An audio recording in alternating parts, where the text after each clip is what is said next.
Muito boa tarde, bom fim de semana. Está a começar o debate da semana aqui na TSF e na Rádio Praia para o Porto Santo e Costa Norte da Madeira. São nossos convidados Miguel Silva Gouveia e Pedro Coelho. Boa tarde, sejam bem-vindos. Boa tarde, Boa tarde ao a Leonel, todos. ao Miguel e a todo o vosso auditório da TSF.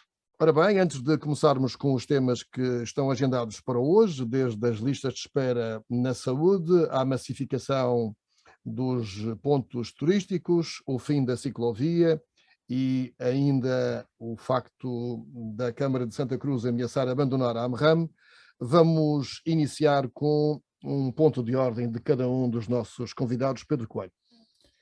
Muito bem, gostaria de falar hoje das festas de São Pedro, que voltam à cidade de Câmara de Lobos, depois do tempo de pandemia, em que as festas não se realizaram, sobretudo para referir o seguinte: são as únicas festas na região autónoma da Madeira, da responsabilidade de um município, onde a ornamentação das ruas é feita por mãos de mãos de pessoas de Câmara de Lobos, de várias associações, Casas do Povo, centros comunitários, centros paroquiais, Teatro Metáfora. Ou seja, isto é importante porque nós já somos distintivos pela ornamentação que fazemos, sobretudo ligados à economia circular, à reutilização.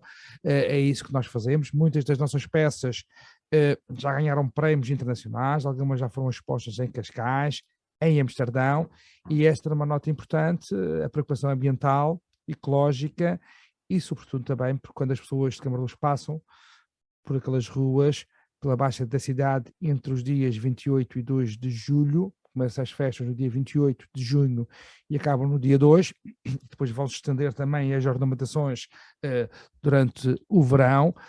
É um ponto de atração turística não só da cidade, mas também da região autónoma da Madeira, e é sobretudo valorizar estas pessoas jovens, menos jovens, que dão um pouco de si à comunidade e em particular à cidade de Câmara de Lobos. E fica o convite naturalmente para as festas de São Pedro em Câmara de Lobos. Miguel Silva Gouveia.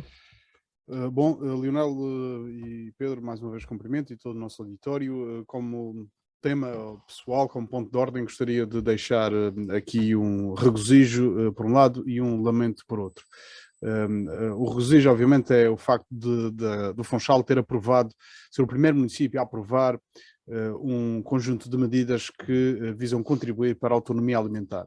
A realidade que hoje verificamos bastante presente com as dificuldades de alimentação e o preço dos alimentos a subir em flecha, também a inflação que vemos no horizonte e os produtos energéticos a subir, tudo tem provocado um aumento do custo de vida. E de forma é que se vai traduzir Foi uma proposta aprovada, proposta pela Coligação Confiança, aprovada, onde se garante a manutenção dos 80 hectares de solo agrícola no Concelho de Funchal, a isenção a novos projetos agrícolas, isenção das taxas de licenciamento para novos projetos agrícolas, a retoma da aquisição de produtos locais para a criação de cabazes para atribuição a famílias necessitadas, a manutenção e aprofundamento das hortas urbanas e, finalmente, a estratégia de alimentação que está prevista no Pacto de Milão, no Food Trails, ser implementada, um projeto que está parado e foi deixado pela versão Portanto, anterior. vai trazer benefício para os funcionários. Benefícios inequívocos na autonomia e também na melhoria da qualidade de vida. O lamento, obviamente, passa pelas festas da Sé, que não só não estiveram à altura das expectativas dos comerciantes nas poucas ruas onde tiveram lugar, mas obviamente defraudaram todos os comerciantes nas outras zonas da cidade onde o Fica da cidade, o festival abrangia, nomeadamente o Carmo, aqui a Rua Direita, o Largo do Phelps, a Rua da Carreira, e também um lamento pelos agentes culturais regionais, as bandas que tinham a oportunidade de subir a palco na sua cidade durante o Fica na Cidade, que infelizmente este ano não tiveram essa oportunidade. Ora bem, vamos entrar nos temas agendados para hoje. As listas de espera na saúde pública têm vindo a assumir números realmente impensáveis. De acordo com dados vindos a público, no final do ano passado, o Serviço Regional de Saúde contava com cerca de 100 mil, pouco mais, 100 mil atos médicos por realizar, quase o dobro do que havia em 2015, quando começou este governo PSD-CDS. Em lista de espera estão mais de 20 mil cirurgias e largos milhares de exames. O Cesarame veio a público justificar que está em obras e o problema deve-se, em parte, a essas obras. O facto é que, já desde 2015, que as listas de espera eram enormes e desde essa altura que se deveria ter planificado esse conjunto de obras para minimizar o problema, se é que se deve apenas a isso. Pedro Coelho, como é que vê esse problema?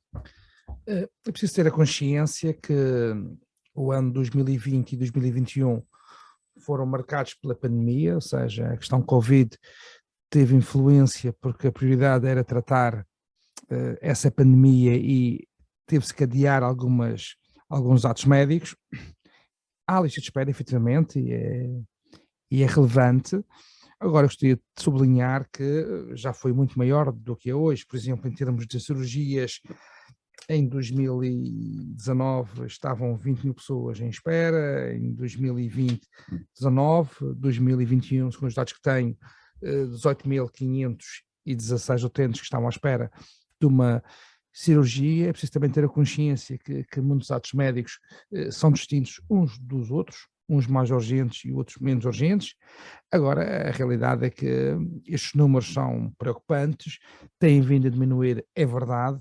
Gostaria aqui de sublinhar o papel dos profissionais de saúde, médicos e enfermeiros, que têm feito um esforço enorme. Também sublinhar que muitos destes atos médicos são feitos em regime de outsourcing, contratados pelo Cesarame a entidades privadas, como é do conhecimento público, e, portanto, há listas de espera, não só na Madeira, mas também noutras partes de Portugal. Agora, eu gostaria de sublinhar que os números têm vindo a diminuir, são grandes, é verdade, têm vindo a diminuir e, sobretudo, penso que a lista ainda tem esta dimensão muito provocada pela questão Covid durante os anos 2020 e 2021, que, como sabemos, o Serviço Regional de Saúde teve focado no tratamento desses doentes e, efetivamente, algumas cirurgias foram adiadas. Pedro, o problema não é de agora. Dizia o programa do governo em 2015 que para uma cirurgia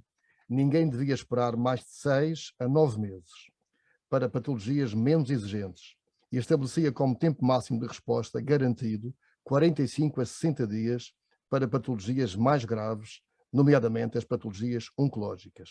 Portanto, já o programa do governo de 2015 falava na necessidade de reduzir o tempo de espera. Ou seja, tem havido aqui um deixar andar. Também é preciso perceber que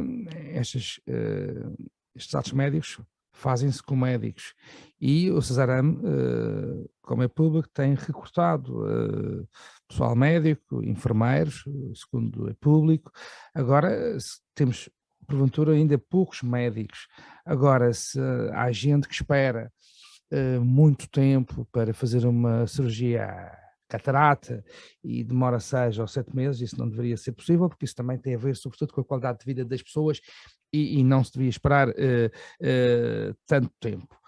Penso que a questão do novo hospital pode também ajudar a resolver esta questão, com melhores condições de trabalho para os profissionais. É um problema, não escondo, muita gente em lista de espera. Agora tem que reconhecer que nos últimos anos tem sido feito um esforço em termos e os dados são públicos. Aliás, alguns órgãos de comunicação escrito fizeram essa referência, alertando para os números ainda de 31 de dezembro de 2021, mas também reconhecendo que há um decréscimo quando compararmos com outros anos. Agora, a situação é efetivamente alarmante, esperando que no futuro os responsáveis encontrem novas estratégias e que consigam também ter recursos financeiros para admitir mais pessoal, para que as pessoas não tenham que esperar tanto tempo por um ato médico. Mas gostaria também de sublinhar e reconhecer o trabalho de todos aqueles que fazem com que o Serviço Regional de Saúde seja um serviço de excelência, que o Serviço Regional de Saúde, como sabe, e foi recentemente tornado público, salvo erro, hoje, sexta-feira, o César Ame vai receber uma menção honrosa como membro honorário da Ordem de Mérito pelo Sr. Presidente da República, no próximo dia 10 de junho. O próprio Miguel Gouveia, em 2020, enquanto Presidente da Câmara Municipal, também já reconheceu o trabalho dos profissionais do César Ame, atribuindo uma medalha de ouro da cidade do Funchal. O problema não são os profissionais, é a planificação, eventualmente, e a gestão e os custos, tudo isso. Sim, mas as cirurgias são feitas por profissionais, também há esse problema, quer dizer, o que eu acho é que vamos ouvir a opinião uma solução, uma solução seria remunerar melhor quem produz mais. Quem produz mais deveria ter uma remuneração completamente diferente. E quem opta pelo público, só pelo público, tinha que ter uma remuneração que não tem hoje. O que vemos, em alguns casos, em muitos profissionais, saírem do público para o privado ou trabalharem no público e no privado. E às vezes percebo, para quem nos ouve, só para concluir, percebo que para quem nos ouve, não se percebe como muitas vezes uma cirurgia demora no público 6 ou 7 meses e depois, se formos à clínica ao lado, se calhar fazemos para a semana, não é? E isso é que é difícil de perceber e de compreender. Sim, mas os gestores da saúde devem perceber porquê. É uma questão também de recursos financeiros. Eu gostaria de falar sobre este tema em três áreas distintas. A primeira, e não obrigatoriamente por ordem de importância, mas a primeira tem a ver com a informação e o acesso à informação. A segunda, com a estratégia e planificação. E a terceira, com a comparação com outros sistemas. Começando pela primeira, acho risível que o acesso à informação tenha que ser conseguido com recurso a tribunal. Numa altura, no século XXI, numa altura em que se fala de modernização administrativa, numa altura em que a digitalização é praticamente omnipresente nas nossas vidas e que a transição digital é um dos eixos do PRR, como é concebível que para termos acesso a estes dados seja necessário um partido político recorrer aos tribunais para ser o tribunal a obrigar o César Ame a facultá-los. Aliás, quando olhamos para a página do César Ame, eu tive o cuidado de ir lá constatar, não se fala de listas de espera, fala-se sim do trabalho que é efetuado. Acho muito bem, é importante mostrar o trabalho, mas não abona em favor da planificação cuidada se escondermos os resultados e os efeitos daquilo que está, ou daquelas que são as políticas na área da saúde.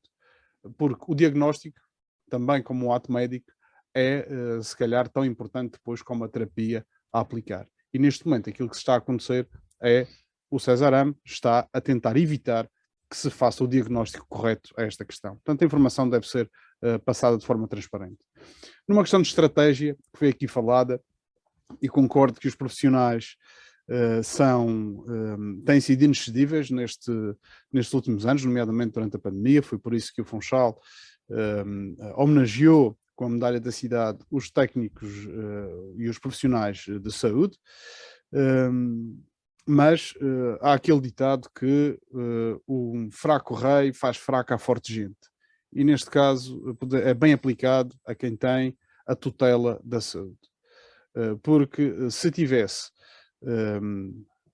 a capacidade de planificar e colocar esses planeamentos no terreno, com os recursos humanos que tem, com a matéria-prima que tem ao seu dispor, não seria necessário esperar pela construção do novo hospital, que a construção do novo hospital não vai mudar os meios humanos.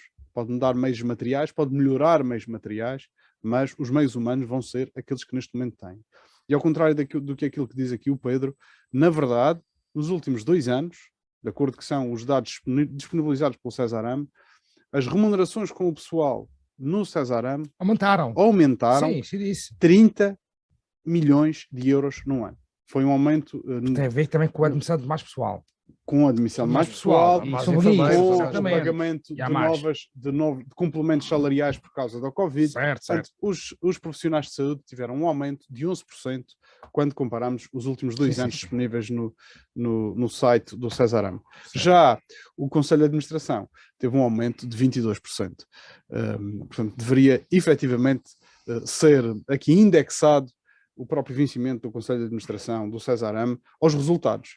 Se assim fosse, provavelmente não estariam a ser aumentados em 22%, seria ao contrário. A questão que se põe para quem nos ouve e que está à espera de uma consulta ou de uma cirurgia é como é que se resolve este problema? Finalmente, a comparação. Nós muitas vezes, eu acho que fechar os olhos e evitar olhar para a realidade e para o erro que temos à nossa frente é o pior que podemos fazer quando estamos claramente num sinal de insucesso.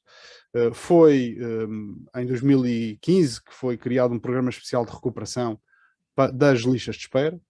Claramente não conseguimos fazê-lo. O programa é um insucesso. Quando verificamos que o secretário apela à maior articulação entre o sistema público e privado, não tem que apelar, tem que materializar. E tem que contratualizar. Tem que materializar. Contratualizar. E quando olhamos para outras regiões do país, obviamente que o caso mais semelhante e que não podemos furtar a comparações é com os Açores. E vemos que os Açores, em cirurgias, têm metade, têm a mesma população mais ou menos, e têm metade das listas de espera em cirurgias. Sem falar dos atos médicos, sem falar dos exames complementares de diagnóstico. Estamos a falar só de cirurgias, têm metade. E têm feito, ou criaram agora uma entidade gestora do doente em espera, que tem garantido e recuperado efetivamente as listas de espera. Acho que devemos procurar os resultados, os bons resultados, com aqueles que têm conseguido sucesso nessas áreas. E o Governo agora até é da mesma cor política. Acho que um pouco de humildade, admitindo que neste momento não estão a conseguir, ou está a ser um insucesso este programa especial de recuperação de listas de espera, e procurar, junto daqueles que têm obtido melhores resultados do que nós, com humildade, sem vender. Ainda recentemente ouvi dizer que íamos aprender aos Estados Unidos as melhores práticas da saúde para replicar na Madeira. Eu acho é um absurdo completo os Estados Unidos, quando alguém é capaz de morrer à porta de um hospital porque não tem seguro, e nós dizemos que vamos lá aprender as melhores práticas de saúde. Se calhar, como diria, um pouco mais de humildade, aprender com quem tem tido resultados positivos e animadores aqui em Portugal, também na recuperação de listas de espera, e, acima de tudo, manter um foco essencial no doente, porque se continuarmos a utilizar a saúde como arma de arremesso político e um jogo de poderes dentro de dos vários agentes na área da saúde, quem, em último caso, continuará a ser prejudicado serão os doentes. Pedro Coelho, há quem defenda mais parceria pública ou privada, ou seja, recorrer ao privado quando o público não consegue dar resposta. E ainda alguns recordam o cheque cirurgia, que foi uma promessa em 2015, exatamente para que o utente possa ir ao privado e fazer a cirurgia com um cheque que pudesse compensar. Eu só queria sublinhar aqui duas coisas, não fugindo à sua questão. Em primeiro lugar, dizer e sublinhar que foi o Cesarame que o Sr. Presidente da República, no próximo dia 10, irá agraciar o Cesarame como membro honorário da Ordem de Mérito. Por outro lado também, e fui ao site do Cesarame, dizer isso é quem está em lista de espera, e efetivamente numa questão de transparência, os dados de 2019 e 2020 estão publicados, os dados de 2021 é que não estão publicados. Eu fui a um partido político que, através de requerimento, solicitou esses dados ao Cesarame, ou seja, os dados de 2021 não estavam disponíveis, mas os dados de 2019 e 2020 também já foram estavam obtidos pela mesma forma. Já estavam disponíveis, como estou agora a verificar. Os 2020 foram obtidos também pela via judicial. Não vamos esconder o problema. Efetivamente, as listas de espera são um problema. Temos que cada vez mais encurtar essas listas. Foi feito esse esforço. Agora, isto só se resolve com mais parcerias público-privado, na minha opinião, com mais recursos humanos e com mais investimento. E quando eu falo em mais investimento, falo em mais recursos financeiros, porque se nós pudermos fazer mais parcerias com o privado, certamente os períodos de espera serão encurtados. É preciso que nós termos a consciência, se a Madeira tem recursos financeiros neste momento e o investimento na saúde na Madeira já é volumoso, e como o as Miguel aqui falou, e as a saúde é uma prioridades do prioridade, deve investimento na ser. região. A saúde tem sido uma prioridade, segundo os dados Quando há dinheiro para dos destruir outros orçamentos. ciclovias, dos tem outros que existir, orçamentos. obviamente, para fazer Agora, cirurgia. não, eu acho que essa distribuição da ciclovia é até importante para a saúde, porque vai diminuir a sinistralidade naquela zona e os acidentes. Portanto, e as quedas. Não sei que sinistros é que tens visto, mas portanto, Pedro Coelho defende mais parceria pública-privada e mais investimento na saúde. Não escondendo o problema que nós temos, que é o elevado número de pessoas que estão nesta espera. Eu gostava de deixar só aqui um lembrete, assim, ou reavivar a memória, para um partido que era os que mais rasgavam as vestes pela área da saúde e que, ultimamente, nem uma palavra se ouve daquele partido que se finou em 2019, o CDS-PP, que na altura até tinha um secretário sombra para a área da saúde e que hoje em dia, com tantos problemas na saúde, não se lhes conhece uma única palavra. Fica ao reparo, vamos mudar de assunto. O fim da ciclovia na zona do Ribeiro Seco, a Câmara do Funchal decidiu destruir a ciclovia, obra recente entre a ponte do Ribeiro Seco e a zona envolvente do Hotel Ritz, no sentido de aumentar a fluidez do trânsito naquela zona, uma obra calculada em 150 mil euros e que foi prometida na campanha eleitoral por Pedro Calado. O espaço da ciclovia será, de acordo com Pedro Calado, prioritariamente dirigido a transportes públicos, viaturas de emergência e autocarros de turismo. O seu projeto, Miguel Silva Gouveia, é destruído nesta parte.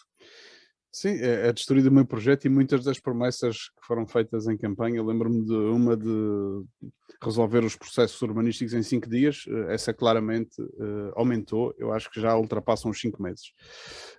Mas sobre a ciclovia e o fim da ciclovia, não me recordo de ter sido promessa eleitoral. Aliás, recordo-me sim do atual vereador da mobilidade, Bruno Pereira, ser acérrimo defensor da mobilidade suave e até num artigo de opinião aqui no Diário de Notícias, grupo TSF, defender precisamente a extensão da ciclovia não só até à ponte do Ribeiro Seco, mas até ao mercado dos lavradores.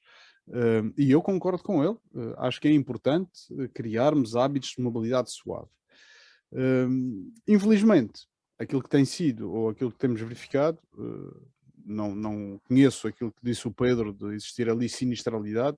Não, estamos ali o calor aqui da questão da conversa, da saúde e dos danos. Mas no passado também mostra-nos quais são os méritos das faixas bus, dos corredores bus para veículos prioritários. Tivemos durante muitos anos à frente do Madeira Palácio e a realidade é que foi um fracasso total. Ninguém utilizava até ser revertido e agora ser duas faixas normais. Mas essa lógica de criar uma faixa prioritária, é preciso também não mentir aos funchalenses, porque a faixa prioritária vai começar naquele restaurante que ali tem, perto do Cliff Bay, o A Vista, e vai acabar na ponte do Ribeiro Seco. Portanto, só quem tiver hospedado no A Vista é que vai ter, ou ali naquele hotel, é que vai ter uma faixa prioritária até à ponte do Ribeiro Seco, porque para trás continuarão as duas faixas como são atualmente, e os carros não aparecem do nada.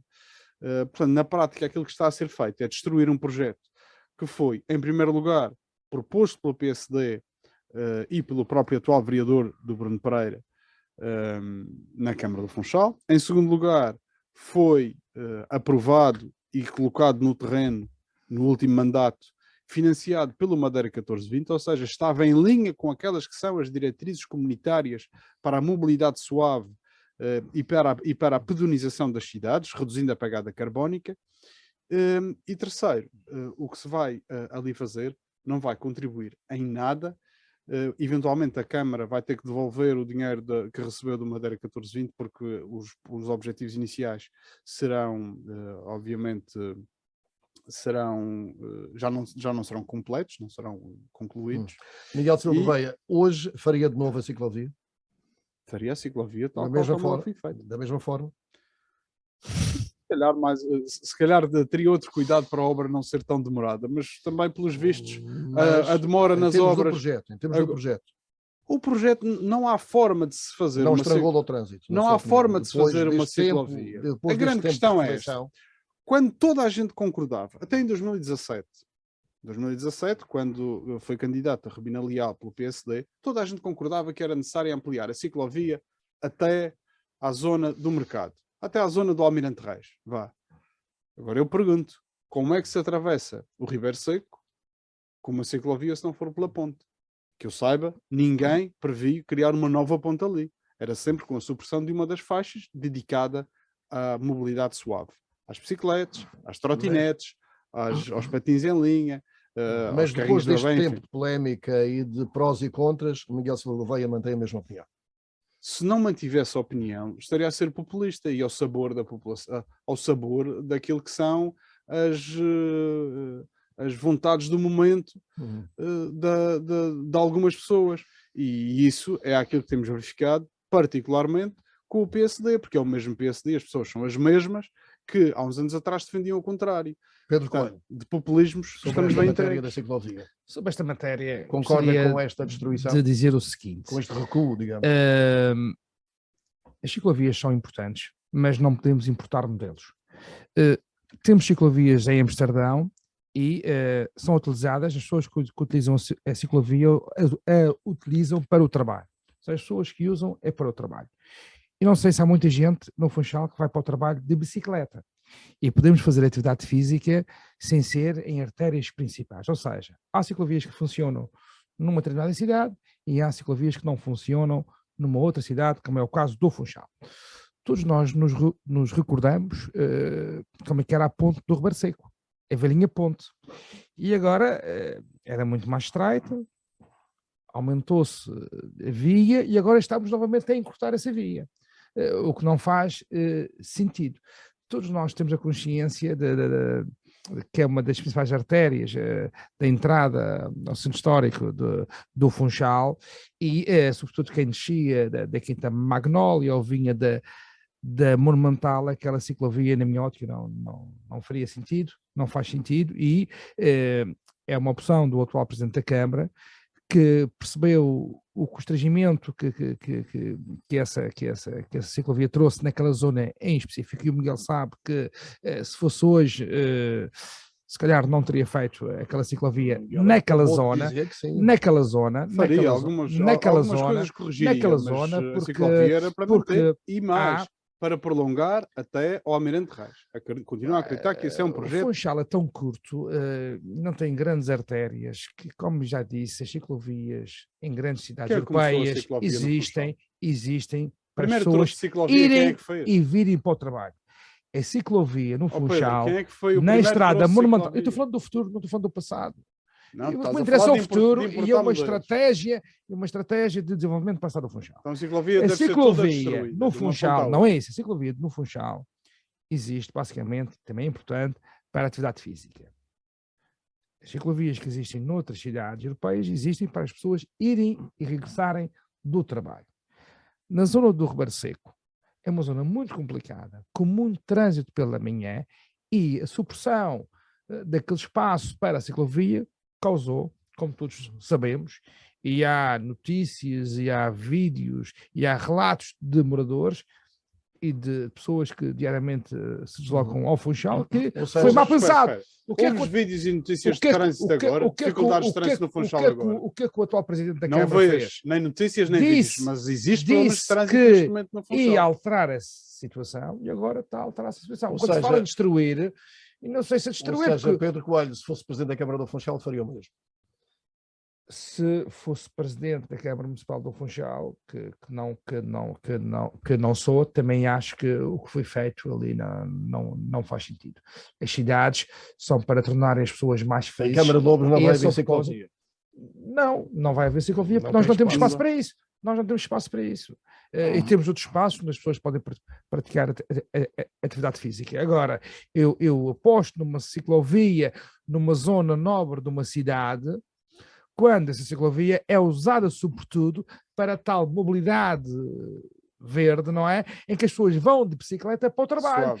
Suave. E aqui, na Madeira, 5 ou 6 pessoas é que devem ir de bicicleta para foi o trabalho. Aprovado pelo Madeira 1420, quem é que não é o Governo Regional? Essa parte, para mim, isso é uma responsabilidade minha. Eu estou a falar aqui daquilo que eu faria, daquilo que eu acho. Também já viajei um pouco para algumas cidades. O que eu acho é que aquilo foi mal pensado e agora vai ser corrigido, pelo menos essa é a opinião do atual Presidente da Câmara. Ao menos os autocarros de turismo podem passar para os grandes hotéis que ali foram construídos. Ora bem, a massificação dos lugares turísticos tem sido notícia com a concentração de turismo em certos pontos e com o agravante de não existir estacionamento adequado em locais como o Ribeiro Frio e o Pico do Arieiro, por exemplo.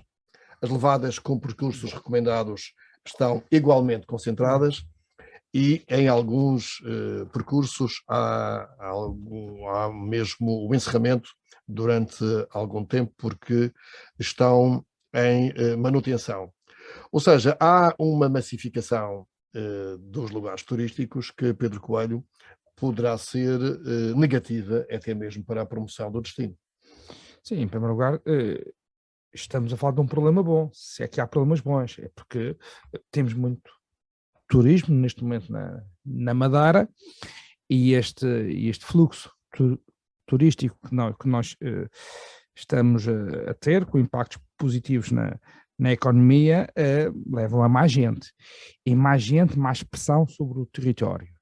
E há zonas, há pontos turísticos específicos, como o Pico do Arieiro, o Cabo Girão, e outras zonas que, efetivamente, em alguns períodos do dia, a mobilidade e o estacionamento é mais difícil. Agora, também temos de ter a consciência que este é um problema que não é fácil de resolver só apenas falando com os operadores, porque muitas vezes os turistas, quando vêm num cruzeiro, compram um programa e esse programa já define as horas, os espaços que vão visitar. Portanto, eu não acredito que seja fácil a um operador dizer que vai passar no Pico do Arieiro às 10 e o outro queria passar às 10, só passa às 3 da tarde. Como é que isto se resolve? Mais docas de autocarros. Resolve-se também com o estacionamento tarifado nestes pontos turísticos, para que as pessoas visitem o local, consumam no local, mas depois deixem aquele espaço em aberto, vá lá, para que outros também o possam visitar. E a zona do Pico do Arieiro, pelo menos foi aquilo que foi relatado pela comunicação social, é aquela que é mais preocupante. Depois outra coisa que é criar zonas para docas de autocarros, ou seja, o autocarro chega ao ponto turístico, as pessoas saem, o autocarro sai, combina uma hora para novamente receber os turistas para outro ponto. Ou seja, muitas vezes verificamos na Madeira, e isso não acontece noutros sítios, em que o autocarro está lá e depois chega outro e depois de repente temos 10 autocarros com o trânsito caótico e é preciso criar mais pontos, mais docas, mais acessos para que os autocarros possam deixar as pessoas e depois sair e voltar depois do período estipulado pelo guia. Agora, temos de ter a consciência que não é um problema que é fácil de resolução, sabendo que há muitas pessoas que vêm à Madeira por 1 ou 2 dias, nomeadamente os cruzeiros, em que quando compram o programa têm já definido qual é o percurso que vão num determinado dia percorrer na Madeira. Agora, alguma coisa tem que ser feito, porque também a imagem da Madeira que está em causa. Agora, todos os operadores têm que sentar, não só a ACIF, a Mesa de Hotelaria e Turismo, o Governo Regional, a Secretaria Regional do Turismo, a Direção Regional do Turismo, outros operadores, para encontrar a melhor solução para que algumas situações sejam ultrapassadas. É um homem da natureza, gosta dos percursos pela natureza, nomeadamente os caminhos reais. Sim. Com certeza que tem olhado para isto. Primeiro, queria perguntar ao Pedro se demolindo as ciclovias que tem nesses lugares não resolve. Aqui no Pico do Arieiro, não há ciclovias, se calhar no Pico do Arieiro, depois de demolida do Ribeiro Seco, isso vai ser resolvido no Arieiro. Falemos desta da massificação dos lugares turísticos. Eu, ao contrário do que aquilo que foi dito, e parece que é cartilha do PSD, que já ouvi Não, isso não de terá parte de cartilha pessoas, nenhuma, não terá cartilha nenhuma. esta E conversa digo- de problemas bons, E digo que põe-se. de problemas bons. Não, problema bom, porque é melhor ter turismo do que Não, não ter. problema bom. Sim, isso já diz o velho ditado que mais vale rico e com saúde do que pobre e doente. Isso é uma lapaliçada, como se costuma dizer. Obviamente que queremos ter turismo, obviamente que queremos crescimento económico, mas é preciso ter condições. Há, de facto, um problema Em alguns pontos. em alguns pontos. E é preciso vincar isto bem. Em alguns locais há problemas. De estacionamento. Não estamos a falar depois de excesso de Também há pressão excesso nas levadas. Também há, em algumas levadas. Também há. As fotografias mostram. Em alguns pontos. E isto porquê? Porque hoje em dia a informação obviamente difunde-se de uma forma muito rápida. E se nós temos, por exemplo, no Rabassal, que eu até por razões profissionais tenho deslocado com alguma frequência, vemos muito turista, é quase como, é como andar na Fernão Ornelas, ir à Levada das 25 Fontes, é praticamente com o mesmo, ou tem a mesma carga humana do que à proporção aqui na Fernão Ornelas, até casais com bebés ao colo, com aquilo circulam por ali. Com alguma insegurança, passando uns pelos outros, em trilhos bastante apertados. Exatamente. Ou com alguma insegurança. Na Levada não tem segurança, mas às vezes aventuram-se para fora dos trilhos recomendados e isso é perigoso. E eu tive o cuidado depois de ir procurar nas redes quais são os comentários que são feitos. Porque hoje em dia no Google toda a gente pode fazer críticas aos percursos pedestres, aos locais de estacionamento. E uma das questões que são mais apontadas é precisamente os horários. Já está a ser colocado nas críticas nas redes sociais, críticas aos locais, dizer o local é 5 estrelas, é lindíssimo, mas fuja desta hora ou daquela hora porque está cheíssimo. Isto contra a vontade das pessoas de se deslocar por si aos lugares, nós não temos grande forma de alterar.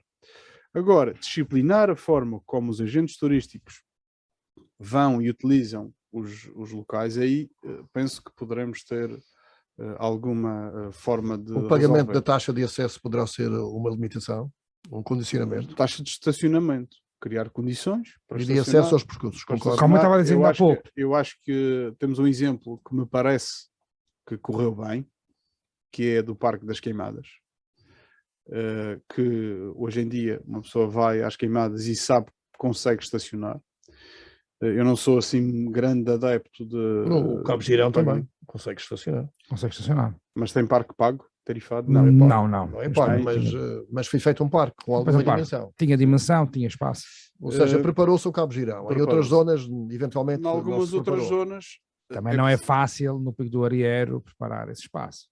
Mas tendo em conta a orografia. O facto é que o problema existe. Sim. O ex-diretor regional dos Serviços Florestais, Rocha da Silva, veio defender esta semana a criação de um departamento específico que se dedica à coordenação desta atividade, passando pela segurança, a limpeza, a manutenção, cobrança de acesso aos percursos. Ou seja, eu lembrei-me, a certo ponto, ao fim e ao cabo, que os percursos da natureza são as nossas praias. E se as praias têm uma empresa de frente mar para defender e coordenar e manter, porque não realmente um departamento que se dedica a esta atividade? Sim, olha, estou-me a falar aqui, por exemplo, a questão do Pico do Arieiro. Estudando, há situações por este mundo fora, onde temos um ponto de encontro, temos autocarros sempre a circular, em que as pessoas estacionam numa zona específica, vão do autocarro, pagam um valor, vão do autocarro, iam até o Pico do Arieiro, voltavam nesse autocarro, tipo autocarro de carreira curto. O acesso à zona vulcânica de Lanzarote é assim, os autocarros exatamente, ficam em baixo. Não precisa ir para outro, para por longe, exemplo. No Rabassal aqui, Sim. Mas o problema é transferir-se da casa de baixo, do lado da casa do Rabassal, agora para a estrada regional lá em cima, junto do... O facto é que é necessário planear e tomar decisões. É necessário planificar, exatamente. E acima de tudo, eu acho que é preciso fazer um controle apertado a quem não está licenciado para determinadas atividades. há muitas pessoas, e conheço muitas, não vou generalizar, mas algumas pessoas continuam a fazer serviço de guias turísticos sem terem informação, sem terem licenciamento para habilitados para tal. e Guias e transportes. Guias também. e transporte. É preciso salvaguardar que quem está a fazer este tipo de atividades esteja habilitado. Ou seja, isto é uma questão mais profissional do que se esperava. Não é apenas convidar os turistas a virem à Madeira e deixá-los andar, ou Deus dará. É necessário disciplinar e planificar. Porque antigamente nós tínhamos um turismo que não era tanto de massas como é agora. E acho que também as dificuldades que estamos a ver no leste europeu, nomeadamente por causa da guerra e de alguma insegurança, acaba por aumentar a procura dos destinos do sul da Europa, nomeadamente aqui a Madeira e Portugal. E com acesso ao transporte. Temos mais transporte aéreo. Temos mais transporte aéreo. Portanto, criámos as condições para virem mais pessoas para cá, temos os hotéis, temos as camas, é preciso fazer uma disciplina, ou disciplinar a forma como as pessoas depois se distribuem pelos percursos pedestres, e isto obviamente satisfaz-me, que significa que as pessoas têm uma apetência natural pelo pedestrianismo. Agora, o que é que nós devemos, até por aquilo que se falou, eu sendo responsável pela Associação do Caminho Real, ou fazendo parte da Associação do Caminho Real, os caminhos reais são uma componente complementar aos percursos recomendados, portanto, fora do coração da floresta madeirense, mais nas urbanas, que podem muito bem ter essa pressão, e essa pressão turística, essa carga turística seria muito bem-vinda, porque passam pelas povoações, conhecem a história, a identidade, a cultura, vão deixando dinheiro na economia local, aí seriam muito bem-vindos. É necessário criar condições para que se possa ter uma oferta complementar àquela que neste momento já existe, que está muito vincada, obviamente, nos percursos pedestres em natureza. Ora bem, vamos para o último tema em agenda neste debate da semana aqui na TSF. A Câmara de Santa Cruz ameaça abandonar a AMRAM, Associação de Municípios da Região Autónoma da Madeira. O presidente Filipe Sousa assume que vai sair da associação, ainda ontem na RTP, depois do Diário também ter avançado com esta informação no início da semana. Filipe Sousa diz que a AMRAM não desenvolve a defesa dos interesses comuns das autarquias e que Pedro Coelho está transformada numa agência de formação e num passeio de vaidades. Qual é o seu comentário? É uma opinião do Presidente da Câmara Municipal de Santa Cruz,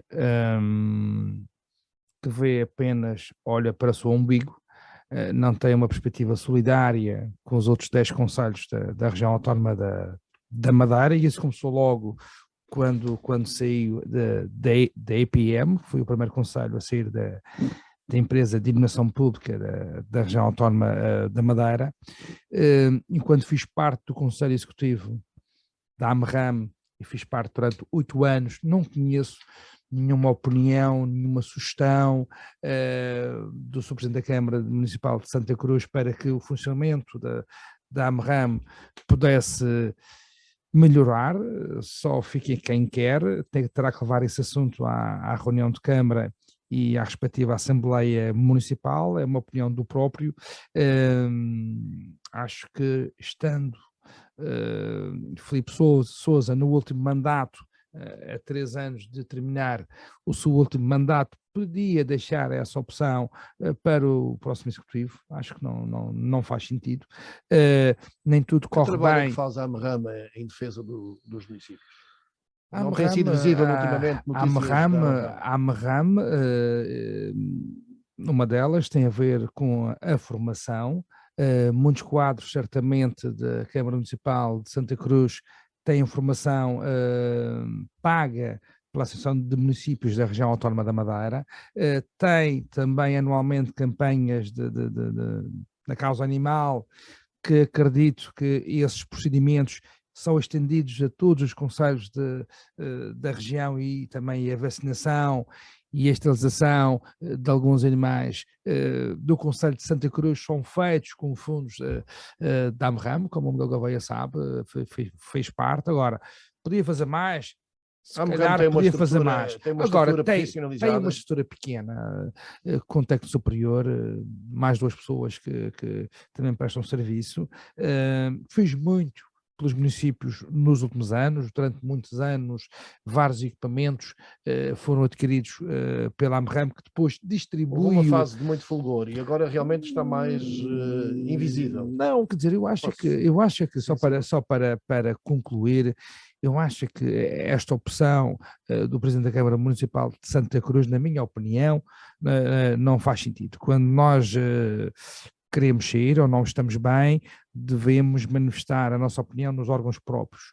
O Sr. Presidente da Câmara Municipal de Santa Cruz nunca se candidatou à presidência da AMRAM, poderia o ter feito, nunca apresentou que o conheça sugestões para melhorar o funcionamento da AMRAM, quer sair, acha que não é importante, esquece da formação que a AMRAM... Ele diz que só faz formação e passeio das vaidades. Eu não sei o que é o passeio das vaidades, não sei o que é que ele quer dizer com isso, nem estou preocupado com isso. Agora faz muita coisa, se calhar podia fazer mais, tem esta atitude unilateral que não é a primeira vez, como disse ainda há pouco, já saiu da APM, agora acho que é uma opção... Que áreas, por exemplo, poderia fazer a AMRAM?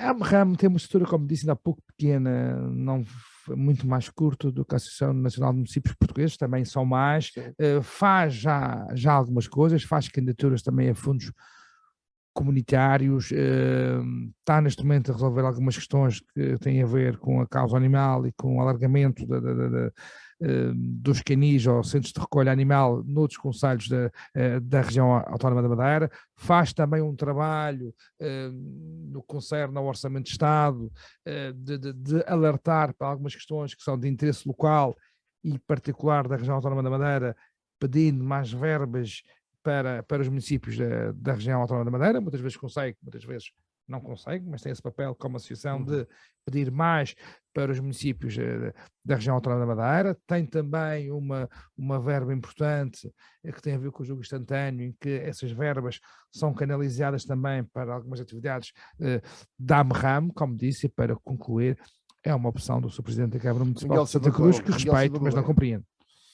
Bom, eu ao contrário do que pensou Pedro, eu reconheço ou identifico-me nas palavras do Filipe Sousa, compreendo as suas declarações, porque infelizmente a AMRAM tem sido usada para muita coisa, mas nunca para defender o municipalismo, o poder local e as câmaras municipais. Isso é uma crítica também a Paulo Cafofo. Na verdade... foi presidente. É uma crítica a toda a AMRAM. Porque, na verdade, o PSD e o CDS usaram a AMRAM como uma moeda de troca. Mas o PS esteve lá. Deixa-me falar. Deixa-me falar agora. Fala dos 4 anos de Paulo Cafofo. O PSD, quando entrega a AMRAM ao Teófilo, numa moeda de troca da Assembleia Municipal do Funchal, do apoio do CDS, está a diminuir o papel da AMRAM e, no fundo, a reduzi-la a quase como o troco. É quase como havia o contrapeso antigamente, era a AMRAM. Esta é a forma como o PSD tem encarado a AMRAM. E o papel principal da AMRAM não é fazer formação. Porque a AMRAM, as receitas próprias da AMRAM são receitas que são competências dos municípios delegadas na AMRAM. Os municípios contribuem para a AMRAM. Só pode. A AMRAM é uma associação de municípios. A associação de municípios com uma cota anual. Não tem uma... As receitas vêm dos municípios. Sim, é uma competência na área do jogo que é delegada na AMRAM, ou como havia uma competência na área da eletricidade que era delegada na AMRAM, ou outras competências na área de formação que são delegadas na AMRAM. Os municípios não abdicam de algumas das suas competências e entregam à AMRAM para a AMRAM poder fazer. Mas não é esse o papel mais importante de uma associação de municípios, não é estar a fazer formações, porque obviamente tem muita importância, mas não é fazer formações, não é fazer esterilizações, enfim, fazer... Qual é, Miguel? É o papel de lobby junto do Governo da República e do Governo da região. E se formos a ver, o municipalismo ou o intermunicipalismo na região autónoma da Madeira é praticamente inexistente.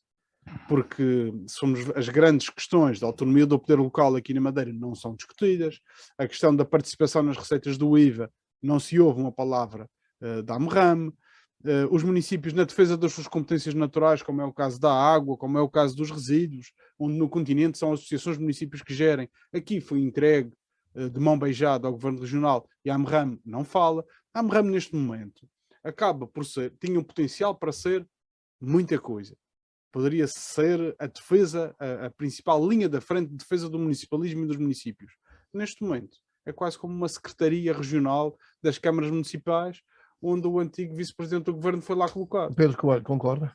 Não o Pedro é que devia lá estar, na verdade tem mais experiência. Não concordo todo. Na verdade tem mais experiência e tem mais legado de defesa do municipalismo do que quem lá está. Quem lá está entregue... está subserviente ao Governo Regional. Eu não concordo. O que estamos aqui a discutir e a analisar... O Filipe Sousa diz que as câmaras mais próximas do PSD têm mais benefícios. Eu acho mais próximas do poder, neste caso. Eu acho que não. Repare, durante o exercício das minhas funções enquanto Presidente de Câmara, tive Paulo Cafofo durante 4 anos como Presidente da AMRAM, depois Teófilo Cunha, Ricardo Nascimento e agora Pedro Calado. Preciso ter a consciência que a AMRAM tem uma estrutura muito pequena. Sem recursos humanos nós não podemos fazer mais e, portanto, podíamos reorganizá-la de uma outra forma, pensar em termos de fundos comunitários, secretário-geral, sim ou não. Agora, o que está aqui em cima da mesa há um Presidente da Câmara que quer sair, porque fez uma birra, nunca apresentou nenhuma solução, não conheço nenhuma atitude ou nenhuma proposta no sentido de melhorar, na sua perspectiva, o funcionamento da AMRAM. Mas e, portanto, não houve a única coisa, da gestão de águas e resíduos, houve propostas na área da descentralização de competências. A situação de competências ainda não está em vigor na região. Agora, o que houve, desde 2018 houve uma ação em tribunal que os municípios da região intentaram, também subscrita por alguns municípios, salvo erro do PSD, reclamando as verbas do IRS, e isso foi feito, em defesa do poder local. Depois, essa ação, neste momento, não sei se está em tribunal ainda não, ou se já aqui tinha a ver com a situação que os municípios ganharam, mas tinha que ser decidido na Assembleia de Madeira. Da AMRAM recorreu para a relação de Lisboa. O atual presidente da AMRAM, nas competências que tinha antigamente, vice-presidência do governo, face a uma decisão que dava razão aos municípios... Não sei se já dava. Dava razão aos municípios. Decidi recorrer para a relação e não sei se já dava. O Funchal era 5 milhões de euros. Tem aqui a questão do IVA. Tem aqui a questão do IVA que já foi falada. Agora, temos de ter uma consciência que... Eu percebo o que o Filipe diz, neste momento, para fazer... Olha, o que eu acho é que as pessoas, quando não concordam, e já não é a primeira vez que o Presidente não concorda, devia ter-se candidatado com um projeto credível. Eu acredito que ele acha que a AMRAM é importante. E a verdade é que ele nunca se candidatou. Rui Moreira saiu da Associação Nacional de Municípios. Não foi o Rui Moreira, foi a Câmara do Porto que saiu. E com o voto do PSD. Não foi uma birra, é por estar em fim de mandato. Isso tem a ver com a questão. Isso tem a ver com uma questão de centralização, que não está ainda adaptada aqui à região. Se nós aqui não fazemos nada, se temos uma associação que serve só para fins de promoção de determinadas pessoas que lá estão, e para, no fundo, acaba por se assumir, é uma associação que se assume como uma farsa, para promover o pensamento único do PSD no governo e nas câmaras. Mas quem dá os pareceres é a AMRAM. O Governo Regional pede os pareceres, a Assembleia Legislativa da Madeira pede pareceres é a AMRAM. Quando, na verdade, o pensamento acaba por estar condicionado e fechado em meia dúzia de pessoas. Miguel, na prática, o atual secretário de Estado das Comunidades Portuguesas foi presidente da AMRAM durante 4 anos. O que é que ele fez de diferente?